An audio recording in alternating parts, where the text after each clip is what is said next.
well, but being a linguist and like you said, speaking like however many languages, he became a super useful spy. So he was interrogating SS soldiers in Berlin after it fell. It's like, holy shit. All right. So Robert Maxwell's real name is John Ludwig Hoek. So he was born in 1923 in Czechoslovakia, now modern day Ukraine. And he grew up in a room. We'll remember this or re-reference this later, but he grew up in a one-room house with 7 brothers and sisters. They were so poor that they even like shared shoes. So interesting, and basically like he came to age when Hitler came into power, basically in the mid-30s. And so at 16, he enlists in the Hungarian resistance and later is arrested at the border of the country. So this is basically he grows up in World War II. And so while he's in Hungary, he was detained for 4 months and he's shackled in a windowless room, and he ended up escaping on his way to court, like I said, when he was with the Hungarian resistance. So, in 1940, he joins the French Foreign Legion in Liverpool, and this is the first time that he changes his name. Robert Maxwell probably had it's alleged that he had at least 3 or 4 names, but it could have been more. But he changes his name for the first time to Ivan de Maurier to sound more French. It's actually interesting because Maurier is actually like named after a French cigarette. So it's funny how he was just like on the fly, like that it shows kind of like the result. Like it's not to be underestimated as we go through this, the resourcefulness and the absolute like. What's the word I'm trying to think of? The cutthroat nature to continue to advance in life despite like extreme opposition and difficulty. He was highly motivated, and I think even though his kids grew up wealthy just from his own experience, he wanted them to also be highly motivated, which is the reason for many of his stranger parenting techniques, which we already talked about a little bit with them not being able to discuss anything but politics at the dinner table. Right. But, exactly. Yeah. Yeah, and it's at this point where he leaves the Czech resistance that was in France, and he joins the British Army. And so when he joins the British Army, he goes and fights at Normandy. Like it's like, what? Yeah, that's crazy. What? Like it's just it's hard to describe like what's this there's a certain like fancy word for this, but like it's when this feeling of your mind being blown when like a random it almost seems like regarding the Epstein files like, oh, Robert Maxwell's so random, but he's really a big part of like kind of who Jeffrey Epstein is. He is, but at one point he was just a soldier. He could have just died, and he could have died at Normandy very easily, but this is the world we live in. Yeah, and during this time while he's fighting in World War II, he wins the Distinguished Cross, which is like the second highest like medal you can get when you're in the army. And like I said, this is World War II, so this is like fighting for the homeland. But at the time, he's not even he's not British, and he's fighting for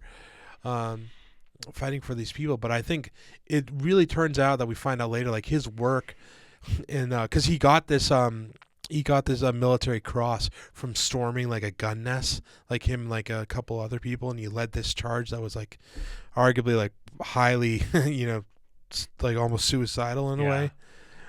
And so after, basically when the war ends and whatnot, like he ends up getting British citizenship because of like his service in the war. Plus, like, you come and fight for another nation and you do a heroic thing like that like you can absolutely be a citizen. Yeah. And even at the time during the war, so I had this written down as well. He changed his name a couple times from Private Leslie Jones to Lance Corporal Leslie Smith. He was a second lieutenant in the Queen's Army, and he did this to sound like more distinguished. And at the time during World War II, like he's changing his names and whatever, so he doesn't come across as like a Jewish immigrant. Because once again, he came from a Jewish family. Yeah, that makes a lot of sense. Once again, Epstein too, Jewish family, and with his parents being immigrants to America. And so in 46 he gained citizenship, and that's when he becomes citizenship. He takes on the name Ian Robert Maxwell. And it's really interesting because after World War II, he became a linguist. He spoke anywhere between 4 to 9 languages, which if you think about it, you think English, probably French, some type of Czech or Hungarian. He probably spoke Russian because of, some of the ties. I guess in Czechoslovakia, he knew like communists there, and that like people like through that, the KGB somehow. And, what did I say? We said he probably spoke Hebrew too because of his ties to Israel as well. But being a linguist and like you said, speaking like however many languages, he became a super useful spy. So MI6, he joins MI6, and while he's working for MI6, this could be actually not. I don't know if he officially, to be honest, became part of MI6, but this was still when he was like he was involved in the war, with the British Army. He was interrogating SS soldiers in Berlin after it fell. It's like, holy shit, dude! Like, what a movie you could make of this guy's life. I just remember hearing this from Daryl Cooper and other people about this guy's life, and I was like, this is utterly fascinating. Yeah, it's insane. Yeah, and so with that, you said that was in 46, right? And so 1948, right? That's when the state of Israel is formed, of course, right? And so he joins a British Zionist movement, and in the Zionist movement, being very at the time he's hit his Jewish roots for a long time. He joins this British Zionist movement, which and part of the Zionist movement at the times, like they people sometimes make the argument that some of, maybe not the British Zionist movement, but that the Zionists, when they were first starting Israel, were arguably terrorists. Like, and he was smuggling arms to, it says right here, I wrote this down when I was researching. When he was smuggling arms, he specifically did, was smuggled airplane parts from Czechoslovakia to Israel.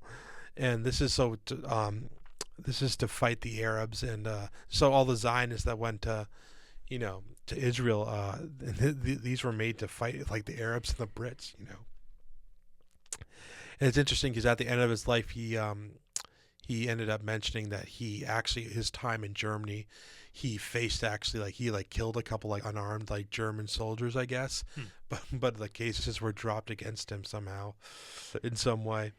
And through this time, like once again after the war, in the 40s and 50s, like British intelligence were always skeptical of him because like they knew that he had you say he had dealings, but when he was basically younger, like I said, Hungarian resistance and other stuff, that he knew people from Russia, and you're just like, how does a guy? This guy was connected to everyone. It seems like, yeah. Sounds like Jeffrey Epstein. So I mean, yeah, it's not. I don't know if there's direct evidence, but it's not hard to imagine that a lot of his connections could have come. Well, Epstein's connections were apparently not regarding intelligence; they were more business ties. But Robert Maxwell, well, no, you could say the business ties would be the arms smuggling, and things like that. You could argue that Maxwell would have had, he would have had the power to protect Jeffrey just as his son-in-law. Well, not his son-in-law, but the lover. And it's interesting once again because Epstein doesn't fully like commit himself to Ghislaine, but they do this like really weird cat and mouse thing, which is like, why was it like that? Yeah. So more of his like citizen life. So he once again married this woman Elizabeth, known as Betty Maynard, in Paris. And 4 days after the wedding, this is where we get to see a little bit of like Robert Maxwell's domineering side. But he already set up these like, I think it's 6 rules or so, like don't nag, don't criticize unnecessarily, give honest appreciation of someone, pay attention to the little things, be courteous, and have the utmost confidence in your partner. So he's very much like, when we're in public and when we're doing business things, like, you have to absolutely support me, don't ever embarrass me, don't ever put me in awkward situations. Yeah, I mean, it's fine to a degree, but obviously it's a kind of one-sided thing. I doubt Robert Maxwell himself was known for having a little bit of a temper, so Right. I don't think he was following these rules for his wife. Oh, absolutely. It was very much. No, he was so hypocritical, and that's the when the narcissism comes in, right? And so he's known for once again, like he had like 9 kids, right? In this place, we actually have a picture of this at Eddington Hall. I just wanted to show just get a cool visual representation of this place. This is where they stayed, and it's actually still in no, I don't know who lives there now, but it's very famous place in Britain. But it's like imagine a 53 mansion place in like the 50s. It's like you got some crazy money ahead of you, Yeah. So anyways, moving on, so being, having like 9 kids and whatever, like he would shout and rant. He was a strict dad, he'd like live under a microscope or make his kids basically live under a microscope. Once again, I had down here, he never have like casual conversation, just a very controlling person, grilling his kids at dinner. It's we found out later, like he was not faithful to his wife. Like he like cheated several times, and like she absolutely knew about it, but she stayed with him, and this is cool because we go into more of his business stuff, and I'm going to do my best to follow this timeline because once again, like I don't understand how basic money stuff works, but this is a couple of the times where like he's buying, he's also known as a media tycoon, other than like most people now know him as, Robert Maxwell, the spy, but being like a tycoon, like a media tycoon, Yeah. So like 1951, he establishes Pergamon, which is a medical Keegan textbook company, with a couple other business partners. And it's interesting because Pergamon Press, like a lot of it, like printed some of the scientific books that we have today. I mean, obviously today's a little bit of a stretch, but like when we were younger, when we were in high school, and like Pergamon definitely had their, honestly, we talk about like ties and like the length and the network of something. Like Epstein had his network, and then there was Robert Maxwell's network, Yeah. So then he acquired another publishing warehouse, Simkin Marshall, which he gets from a loan from this place, this guy Wallersteiner. And then this is where you find out, like we hear about this dude with Hoffenberg with the Ponzi scheme, where he's, well, I mean, this is obviously different, but he's taking money from Simkin Marshall and he's investigating it elsewhere. A couple years later, he ends up running this publishing warehouse like into the ground. And did you say this earlier? Like he was known for firing people? Yeah. I think that probably just goes with his temper issues and his, right. His tendency to yell and get angry. Yeah, and by owning like this like printing press or whatever, he's making a ton of money. Yeah. So once again, 1961, we talked about this. He has Ghislaine, and he actually named his yacht after her, the Lady Ghislaine.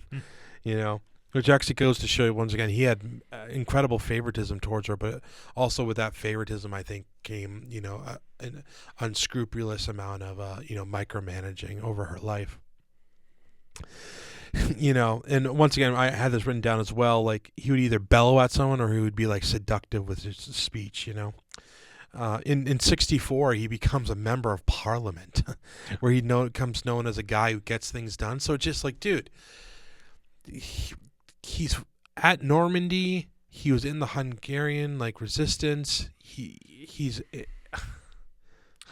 yeah, just utterly fascinating. He's interrogating SS soldiers. He's a member of parliament. He has he owns all these like media companies.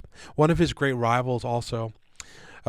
He lost the title to this place, News of the World, with this Australian guy called Rupert Murdoch, and you know who he is. Yeah, he's actually, a lot of the stuff you said about Maxwell is very reminiscent of Murdoch, because he was also kind of like known as a media domineering tycoon. father and a really? media tycoon. Yeah. Wow. Yeah, because they were bitter rivals. Yeah, very similar kind of guys. Yeah. Wow. Interesting. So Maxwell was accused also of using other subsidiaries to buy expensive encyclopedia sets, but there was always this back and forth where it's like, oh, this is cured up by Murdoch and whatever. He's like my bitter rival, and when he had a rival, boy, it was like World War III. Yeah. So 1970, he loses his seat in parliament. And, Israel already approached him in 1953. I forgot to mention this as well, with him being like a well-known Zionist, because, as they're trying to build like the country and the state of Israel, they're like, we need all the help we can get. This is like the early days, And I think with all this stuff, like, I forget if this was, I'm trying to think of the name of the Israeli person that I might have it written down here later, but basically with the extreme pride that comes with Israel and Zionism, they were like, well, you have to come invest in Israel, and they've later now he's fully come out as like, I am a Jewish like immigrant from Czechoslovakia or Ukraine, so they want him to like invest all his, he's a guy with 53 mansions, 53 house mansion, and I forget, he became a billionaire I think in the 80s or 90s. I probably have it written down here as we continue. But Mossad probably or like Israeli intelligence begins to approach him, but he was originally against working for them, which is funny because he was like smuggling arms down there, but I guess that wasn't necessarily for whatever. So one interesting thing is I thought this was amazing. Have you ever heard of Promise software, Dan? I haven't, no. So Promise software was basically it was basically like the database surveillance in a way, and so it was created by this company Inslaw that created Promise, and the U.S. government ended up buying it from this guy, but then they bankrupted the guy that created this guy, Bill Hamilton. And so this surveillance software they basically gave to other countries, like once again like world travel, passports, banking, all these different things. And this Promise software basically was stolen from, like I said, from this person in America, and the government took it, and then Israel stole it from America through this other. Well, once again, like it's pretty big. Like, not it is like a little bit of a rabbit hole, but it's a whole subject in and of itself, almost like Iran-Contra. But basically, Israel would sell this to other nations, but they would create a backdoor to the software so they could go and monitor whatever all these countries were doing, financially or economically and all this stuff. Yeah, that's a lot of power. So it's insane, And once again, in 1980, he buys Europe's largest printing company, which was about to go bankrupt. And, at this time, even the late 80s and even during the mid 80s, he's really working with Iran-Contra. Because do you want to really quickly explain what Iran-Contra is? Just in a couple sentences. So that was just a little more on the mic, please. Yeah, thanks. That was just a controversy during the Reagan administration, where kind of a conspiracy if you think about it too. It was Cold War era, so we were running a lot of proxy wars, particularly one in Nicaragua, trying to take down the Sandinistas. So we wanted to send them money. So in order to get that money, we sold guns to Iran. Yeah, and also part of the law. Yeah, it was against the law. It was against the law for us to continue sending money to Nicaragua too. Congress passed something about that, but we continued to do it anyway. And also there's kind of a hope that like dealing with Iran would make it easier to get hostages back from them. Right. And it was interesting. So getting this money, getting this, these weapons to Iran, we did it through Israel. Yes. And so through Israel, Robert Maxwell was very well and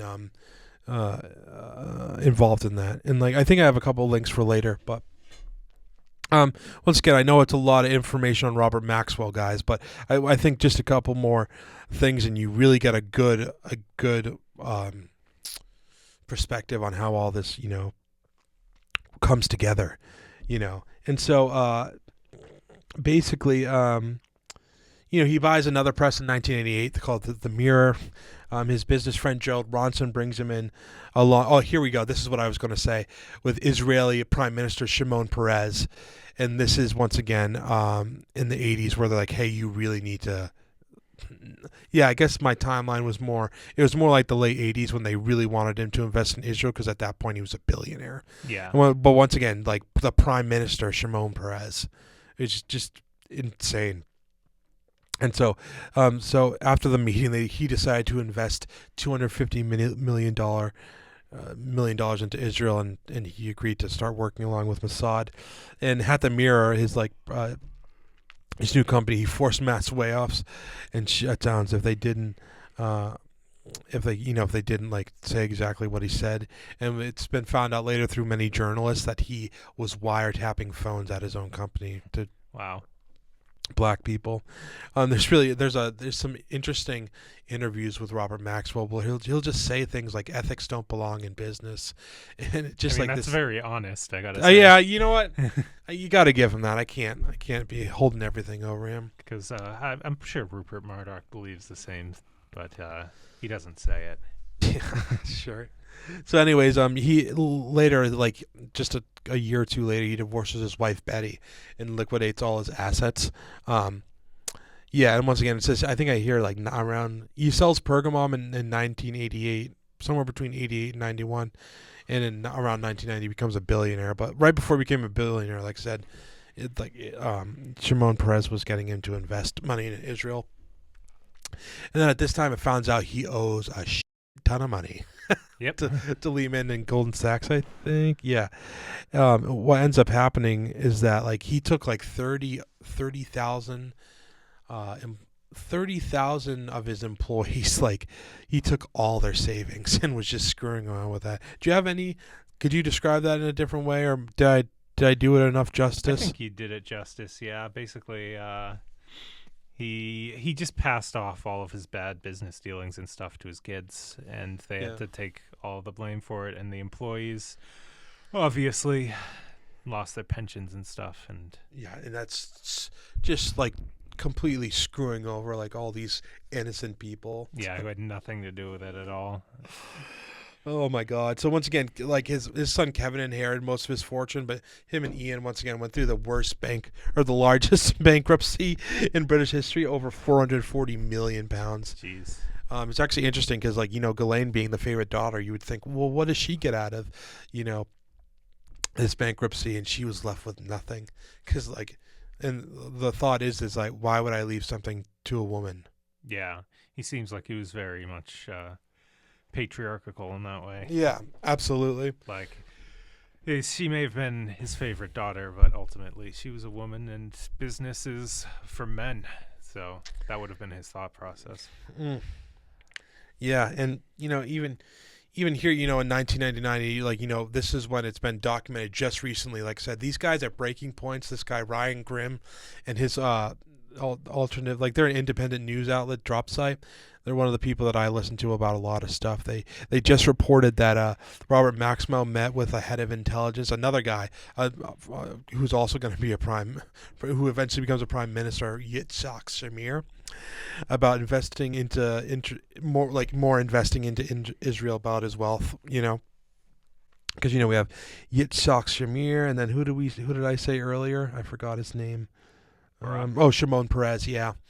So it's just, these are several prime ministers, right? Israeli prime ministers that were coming in. And we were like, well, what does this all have to do with Jeffrey Epstein? Well, we're getting close to that. Well, it turns out too, once again, that Jeffrey Epstein met Robert Maxwell in the 1980s. And once again, Jeffrey Epstein met him through these arms traffickers, Adnan Khashoggi and Douglas Leese. Douglas Leese was a British arms trafficker, so that's where Douglas Leese knew Robert Maxwell, because he was, a British tycoon. And Adnan Khashoggi also was I know it sounds crazy, but Adnan Khashoggi was also running arms trafficking during Iran-Contra, which also Robert Maxwell was doing. So then that's how Robert Maxwell met Epstein, because Epstein was Epstein doing as much arms trafficking dealing as them? That's kind of what's up for debate. We'll continue to find out, but so, and then now we're going to talk about basically, once again, it's just this nationalist pride that we hear from, you hear a lot of stuff about Israel these days, but I just can't I wish I could describe it better, but this nationalistic pride of, hey, you need to support Israel, like you are a Jew, like you need to don't have like if you have any loyalty, it's to the Jewish state and not, wherever. But it's, think about Epstein and We don't even know where Epstein's real allegiance lied. We probably knew what Robert Maxwell's was, definitely Israel. Yeah. But yeah, I think Epstein, his interests were in himself, because he didn't seem to have that much nationalistic pride, at least not openly, that we know of. Absolutely, man. And there wasn't anything, that we found in his apartments that would suggest that either. You'd expect certain stuff. Yeah.